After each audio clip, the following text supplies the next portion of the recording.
On vous souhaite la bienvenue à ericlatour.com. Notre prochaine invitée est drôlement en santé. Elle a 93 ans. Elle est devenue galériste sur le tard et écrivaine sur le tard. Elle lance son deuxième roman et elle nous en parle avec passion et elle a encore des projets à réaliser.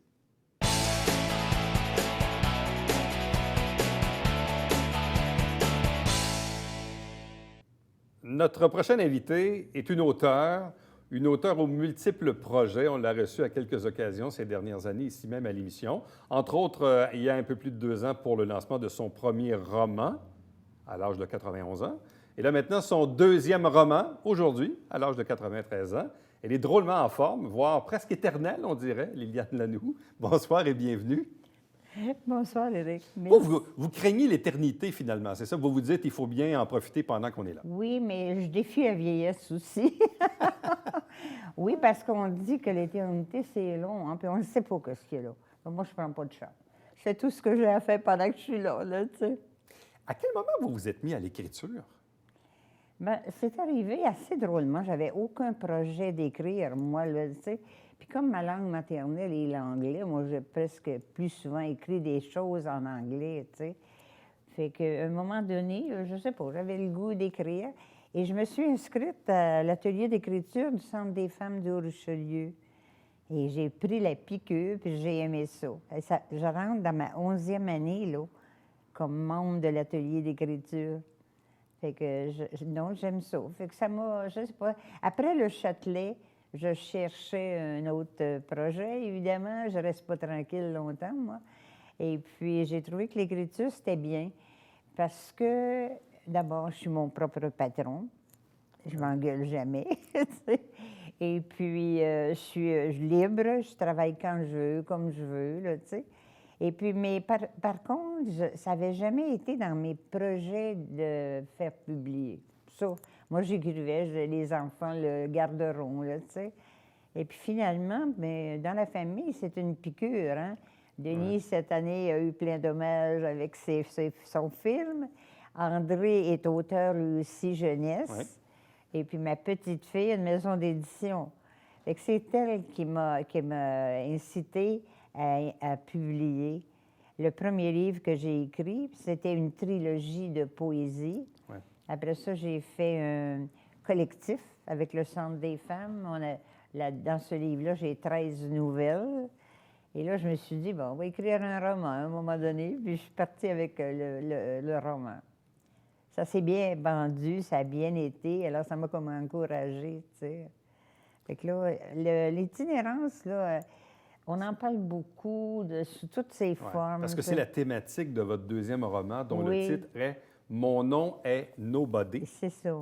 Et donc, ce deuxième roman a comme toile de fond la problématique de l'itinérance. Exactement. Qu'est-ce qui vous a inspiré dans ce thème-là? Moi, j'ai toujours été interpellée par l'itinérance. Je ne me demande pas pourquoi. Je n'ai pas d'itinérant dans ma famille. Je ne connais pas d'itinérant. Et je ne voulais pas non plus faire de démarche dans ce sens-là. Je voulais créer un roman. Et dans le roman, mes personnages, c'était des itinérants.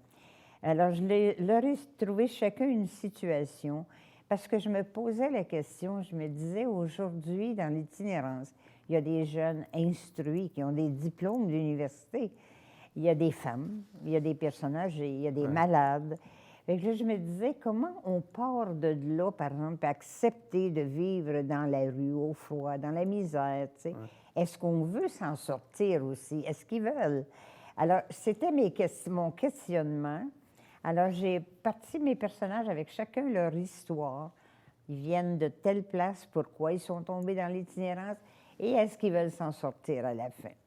J'ai mis un peu d'humour là-dedans. J'ai choisi des personnages comme ma vieille, là. J'en entends souvent parler, ceux qui ont lu le livre. Ma vieille Charlotte, la femme brute qui dit tout ce qu'elle pense, comme elle pense, tu sais, puis assez spéciale, mais drôle en même temps, et sensible, tu sais. Fait que c'est ça que j'essayais. Quand on lit la jaquette à l'arrière de la couverture, ça dit ceci, puis ça résume quand même assez bien le livre. Bon, 2 femmes, 5 hommes dans la rue, des sans-abri n'ayant rien d'autre à partager que leur mendicité. Au gré du hasard, des liens étroits se créent à travers le groupe qui deviendra une famille paradoxale. Issus de milieux différents et par instinct de survie, chacun se bat à sa façon pour tenter de se libérer du carcan de l'itinérance. Tous des êtres humains formant une sorte de meute, nageant à contre-courant dans une société souvent mal ajustée à leur réalité. Puis, avec l'aide d'âmes charitables, certains finiront par s'en sortir. Hélas, tous n'auront pas cette chance. Par découragement, ils opteront pour l'irréparable en posant des gestes déchirants pour mettre fin à leur souffrance et à leur détresse. C'est ça. Donc, Ça décrit assez bien là, tu sais, mes personnages. Là, oui. Mais je reviens à cette question-là. Si l'itinérance ne fait pas partie de votre environnement immédiat, qu'est-ce qui vous a autant interpellé dans cette problématique de société? Ça fait de très jeune, je me souviens, j'arrivais pas à comprendre comment quelqu'un pouvait être sur la rue puis dans cet état-là. Et souvent choisir ça. Mais pourquoi il choisissait? Puis ça m'a toujours... cette question est toujours revenue.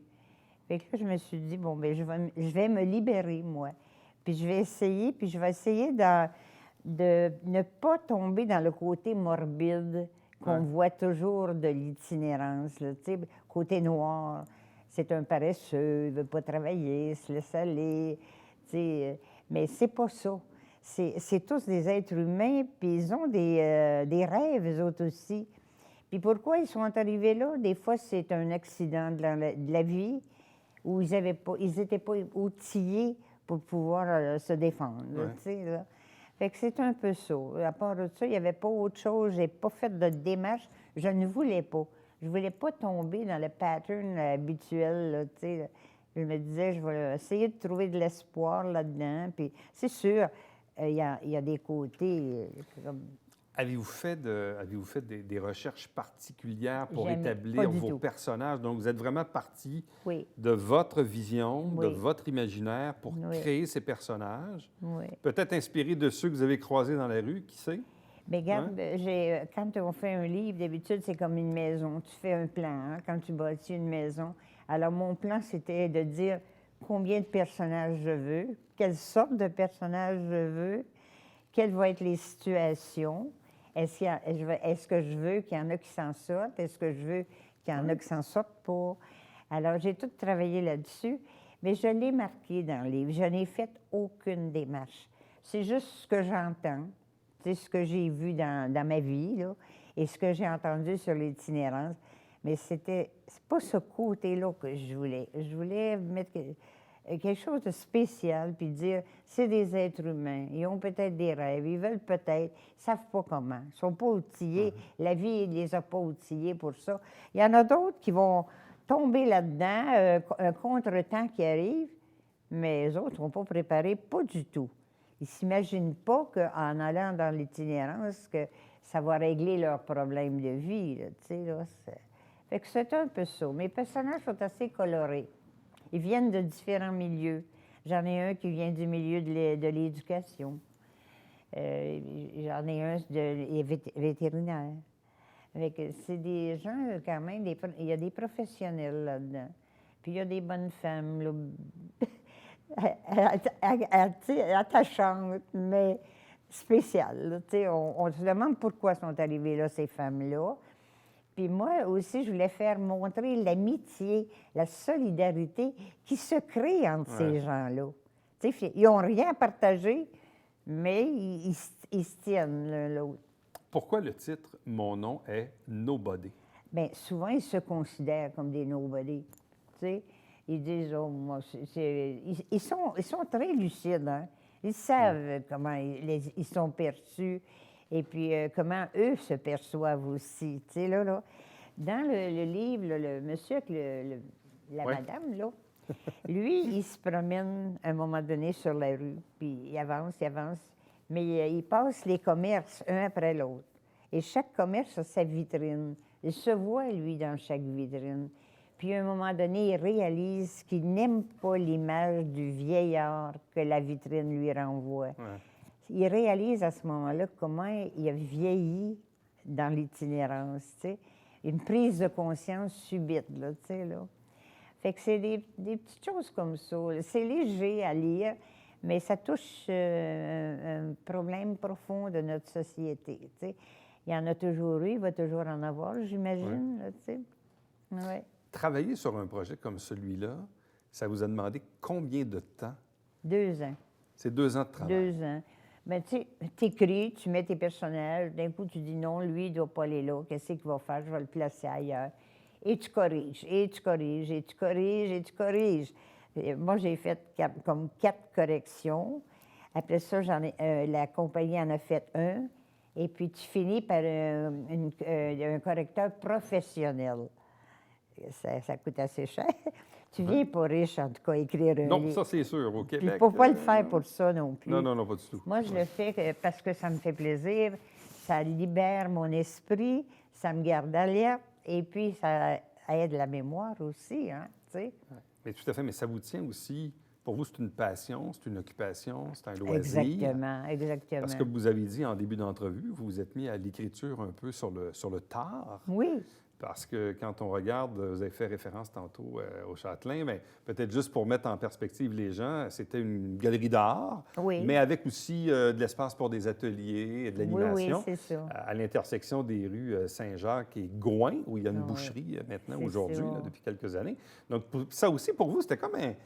Vous butinez de projet en projet, c'est un peu ça. Mais tu sais, quand j'ai vendu la galerie, à un moment donné, ça faisait 7 ans que j'étais là. Là, je me disais, oui. Puis tu sais, j'ai acheté la galerie moi, à 79 ans. Fait que Quand même. pas tout le monde qui ose prendre des... Et j'ai fait des grosses rénovations là-dedans. Mais vous aviez un rêve, parce que c'est ça aussi. Vous dites, j'ai acheté la galerie à 79 ans, mais vous aviez le rêve d'avoir une galerie. Oui, ça faisait longtemps. Mais vous l'avez réalisé, donc, ce rêve-là. Les bibelots, là, j'avais une chambre chez nous, là, ça montait jusqu'au plafond, les caisses, là, tu sais.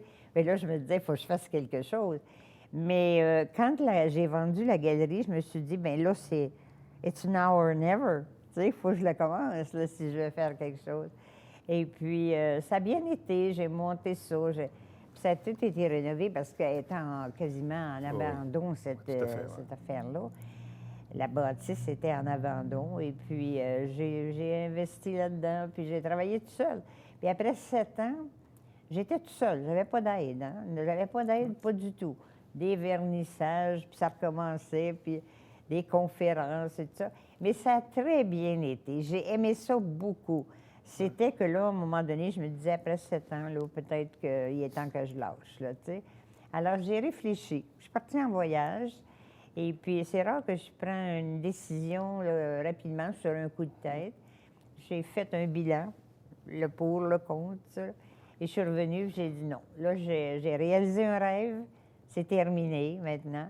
On passe au suivant. Oui, le 1er janvier, j'ai envoyé une note à tous mes membres. J'en avais 104 membres quand même, j'avais beaucoup de monde.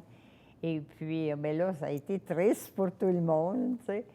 Et là, j'ai commencé à emballer les bibelots. Ça m'a pris comme presque 8 mois. Un par un, j'allais là tous les jours, toute seule. Je prenais mon téléphone, barrais les portes, emballais un bibelot, un à la fois, mais dans des caisses. Et puis, finalement, quand ça a été terminé, j'ai appelé un déménageur. Mais là, où mettre ça? Tu mets pas ça n'importe où. J'ai appelé un contracteur. Eh, pas bon. Puis c'est M. Messier, merci, qui a accepté parce qu'on était rendu au mois de novembre. Tu vois, j'ai fermé, moi, en janvier, et le temps de tout préparer mes bibelots, j'étais rendue en novembre. Donc là, dans le fond, ce que vous nous dites, c'est que vous avez fait agrandir votre maison pour être capable de loger les bibelots. C'est ça. Parce que c'était trop précieux pour moi. Je voulais pas les donner comme ça. Je voulais pas qu'on les sépare. Parce que c'était tout par thème, hein, ça. Puis il y en avait beaucoup qui venaient de partout, là, de voyage. Mes enfants en apportaient, moi j'en apportais. Il y en a qui sont précieux là-dedans. Fait que je me disais, il faut qu'ils aient le même goût que moi de protéger ces bibelots-là. Je me suis dit, la seule façon, je ne peux pas garder ça dans mon salon, là. Fait que, bon, tu regardes. Donc là, dans le fond, vous avez opéré une galerie d'art de l'âge de 79 à 86 ans aux alentours, Après ça, vous vous êtes mis à l'écriture avec C'est un ça. premier roman. Parce que le premier roman, c'était quand même, parce que bon, vous l'avez dit tantôt, il y avait des recueils, des poèmes, des nouvelles aussi que vous avez publiées. Mais il y a quand même eu ce premier roman que vous avez publié qui s'appelle Le Grand Défi. Oui, Bon, c'est parlez-nous ça. un peu de ce premier ouvrage aussi que vous avez publié il n'y a même pas 2 ans à peine, là. Non, c'est ça. Mais comme je dis, ma petite fille a une maison d'édition, puis elle avait publié mes premiers que j'avais faits. Puis là, je me disais, bien, peut-être que je vais essayer un roman. Alors, c'était une famille de Saint-Jean que je connaissais, que j'ai connue, que j'ai pu écrire parce que les gens sont tous décédés. Oui. Parce qu'autrement, il faut que tu demandes Ouais. permission. Et je l'ai fait exactement comme ça s'est passé. Et il y a un personnage là-dedans qui est assez spécial. Et puis, j'essayais, c'était drôle parce qu'à l'époque, c'était la grosse crise dans le Québec, là, des Ouais. années 1930. Et puis, les familles étaient pauvres, elles étaient nombreuses. Les curés avaient toujours le nez dans les familles pour agrandir la famille, même si tu ne pouvais pas les faire manger, là, tu sais. Alors, il y avait beaucoup de misère. Les messieurs travaillaient, c'était pas des mains blanches qui travaillaient dans des Ouais. bureaux, là. Ils étaient dans les chantiers, ils étaient à la ferme, ou, tu sais, à la campagne. Souvent, le vendredi soir, ils arrêtaient à la taverne, puis ils buvaient la moitié de ce qu'ils gagnaient dans la Ouais. semaine. Là, la femme était obligée de voir au reste de la famille avec ce qui restait du salaire. Elle n'avait pas grand-chose à dire à ce moment-là, la femme. Elles ont évolué aujourd'hui. Mais c'est un peu ce côté-là. Et c'est drôle parce que je disais, quand je l'ai écrit, je me souviens, ce monsieur-là en particulier, mais d'autres, les messieurs blasphémaient beaucoup. Un mot, un blasphème, un mot, un blasphème. Et là, je me disais, je mets tout ça, moi, dans mon livre, les blasphèmes. Ils m'ont dit, si tu veux être authentique, il faut que tu le mettes exactement comme c'était. Alors, j'ai dit, il disait-tu tabarnak ou tabernacle? Tu sais? Et j'ai écrit tous les mots d'église sont écrits dedans. Mais c'est drôle, cette semaine, à l'Outaouais, là, Oui, vous étiez au Salon du Livre en Outaouais. j'arrive, Ouais. là, j'ai arrivé dimanche soir. Et puis, ce livre-là, il est arrivé 2 anciennes religieuses pour acheter le livre Le Grand Défi. Ouais. Et puis, je leur ai dit, soyez pas scandalisés, là, il y a des blasphèmes dans ce livre-là, tu sais. Fait que c'est ça, là, tu sais, ça a été comme ça. Je me suis dit, je vais raconter cette histoire-là parce que je la connais. Ouais. Moi, si je rentre dans quelque chose, il faut que je l'aime.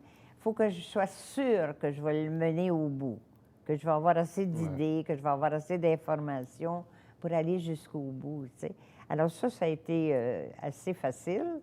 Et puis, mon autre, ben, c'était inventé, c'est vraiment un roman, tu sais, là.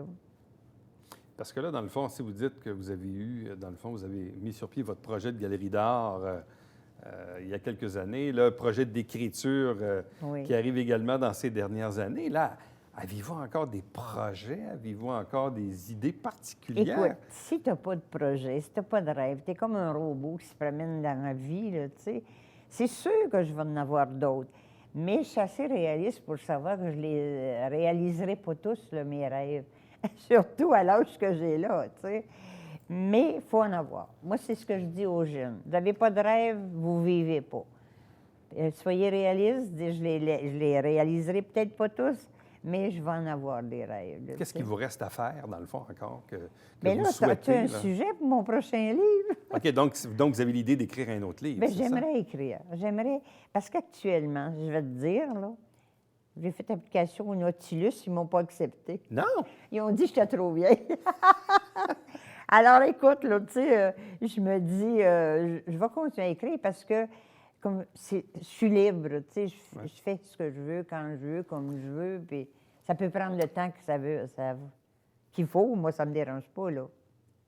Trouvez-vous, parce que les gens alentour de vous, ou les gens à qui on parle, évidemment, trouvent que vous êtes exceptionnel. C'est-à-dire qu'on voit une dame de votre âge, 93 ans, mais qui a toute son autonomie, qui conduit son auto, qui reste dans sa maison, Ouais. qui a des projets, qui se déplace. Vous êtes allé en Outaouais pour le Salon du Livre.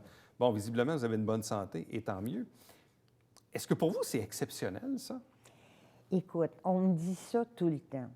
C'était ma fête la semaine passée. J'ai eu mes 93 ans la semaine dernière.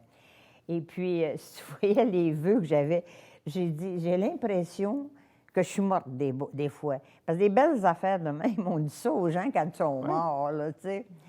Mais c'est vrai que, tu sais, les gens, là, je suis reconnaissante parce que j'ai jamais eu de problème avec personne, de problème de dire m'engueuler. Non, non, pas de, tu sais, là, moi, là, j'essaie d'être gentille autant que possible avec tout le monde. Si les gens m'admirent, bien, tant mieux, là, tu sais. Est-ce que c'est ça le secret de la longévité, au-delà de la santé? D'avoir une bonne santé mentale, d'avoir des projets, Oui, c'est d'être sûr occupé? qu'avoir une bonne santé, c'est important. Mon médecin me dit toujours, j'en ai beaucoup des femmes de ton âge, mais ne sont pas en forme comme toi, tu sais. Ouais. Mais il faut vouloir aussi. Moi, la journée où je me lève, là, des fois, je dis, ça prend du temps à me déplier, mais un coup déplié, je suis correcte, là, tu sais. Mais c'est pas toujours jojo, là, tu sais. Il y a des bouts, j'ai mal partout. J'ai le mal des vieux, là, tu sais. Mais je vis avec, mais je veux pas non plus me nourrir de ça. Ouais. J'essaie de penser à autre chose, de faire autre chose, et même de fonctionner à travers mes douleurs, mon mal, là, tu sais, là. Puis je me dis, je pense que c'est ça, il faut être positif. Sentez-vous qu'à la limite, vous êtes un peu même une inspiration pour les gens de votre génération? Parce qu'on ne vieillit pas tous de la même façon. Même encore la semaine dernière, j'étais étonné. Bon, parfois, on regarde les avis de décès. J'ai vu une dame de 109 ans et 6 mois. C'est beau. Mme Brosseau-Latour qui est décédée, 109 ans et 6 mois. Je me dis, bon, on est visiblement dans une société où on vit plus vieux qu'avant. Oui, les visiblement. gens vivent de plus en plus vieux. Et vous êtes probablement un symbole de quelqu'un qui vieillit, mais qui vieillit en beauté et en santé. Oui. Et ça, c'est tout à fait génial. Moi, comme je te dis, là, l'idée d'écrire, c'est qu'il faut garder l'esprit alerte aussi. Parce que la mémoire et tout ça, il faut l'entraîner comme le reste, tu sais, là. Puis ça m'aide beaucoup, là. Mais je suis une personne aussi assez outgoing, là, tu sais, là, fait que... Et pour votre prochain projet, est-ce que vous désirez avoir un roman? Avez-vous déjà pensé à quelque chose de plus autobiographique ou si pour vous, c'est pas dans les cartons? Bien, Qu'est-ce que vous avez le goût de raconter? Je suis limitée dans mon besoin de faire des recherches, là, tu sais, là, puis aller aux bibliothèques et puis tout ça, là, tu sais.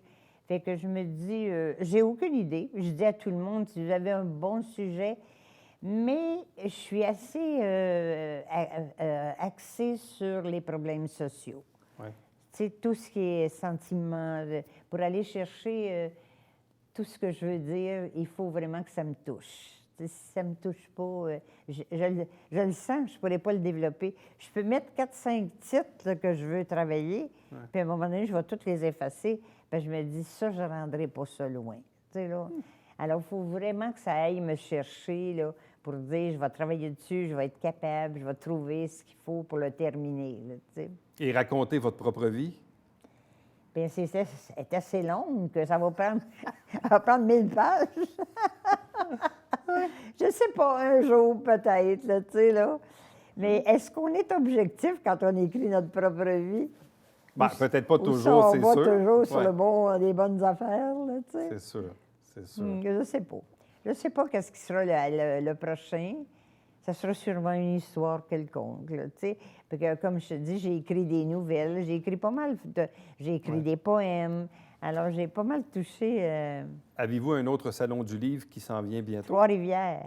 Trois-Rivières. Trois-Rivières, il y en a un à Edmundston. Au Nouveau-Brunswick? Et puis, mais celui-là, là, en Abitibi, là, je pense pas que je vais y aller. C'est un peu loin.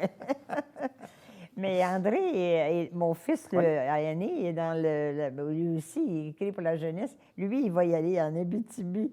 Je vais le regarder aller. Alors, mon nom est Nobody, un deuxième roman pour Liliane Lanoux, portant sur l'itinérance, un phénomène social. Donc, un gros bravo pour ce deuxième ouvrage qu'on peut se procurer en librairie. Merci. Puis, bonne chance pour les prochains projets. Bien, J'ai l'impression qu'on va se revoir encore. Bien, peut-être, on le sait, avant 100 ans. C'est loin encore, ça. Mais c'est ça, là, tu sais, là, c'est plaisant. Je trouve, tu peux pas prendre ta retraite puis t'asseoir, là, tu sais, là, puis rien faire. T'avances pas, là, à rien. Moi, j'ai une famille, on était 5. Je suis la seule qui reste. Je suis la plus vieille. Ils sont tous décédés. Fait que je dois avoir quelque chose à faire, là, tu sais, là. Madame Lanoux, merci beaucoup. Mais c'est moi Bonne qui chance. te remercie. Merci. Reste avec nous au retour. Fait que on là, vous je suis présente- en dette Ouais. avec un monsieur. Ah oui, qui ça? Un caméraman? Non? J'y dois $100. Ah oui, pour le stationnement. Ah, je pense qu'on va vous l'offrir, là. Vous allez être correct là, pour le parcomètre. Oh là. non, non, je vais venir le voir parce qu'il y a quelqu'un qui me dépanne, voilà. Merci. Restez avec nous Merci, au Eric. retour Merci le Babillard beaucoup. quotidien.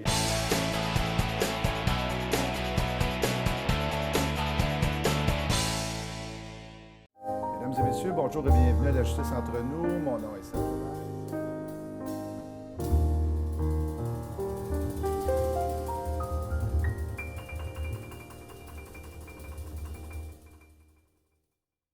Salut, ici Alexandre Baudouin. Et François Trépanier. François, cette semaine à Sport Express, on va-tu s'entraîner? Oui, avec Goyette 360, Stéphane Goyette qui est avec nous pour un show complet. Ça, je te pour te dire, t'es donc bien un impoli, toi, l'appeler Goyette. Non, non, Stéphane Goyette Goyette. 360. Manquez pas ça.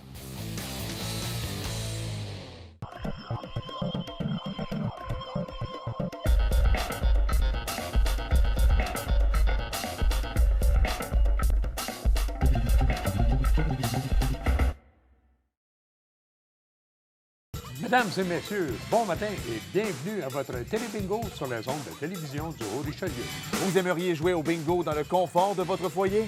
C'est possible. Tous les dimanches matins, 9h30, à la télévision du Haut-Richelieu, maintenant en haute définition au 609. C'est 4 000 $ en prix à chaque semaine. Pour vous procurer les livrets du Télébingo, c'est facile. Consultez la liste de nos 30 dépositaires au www.tvhr9.com.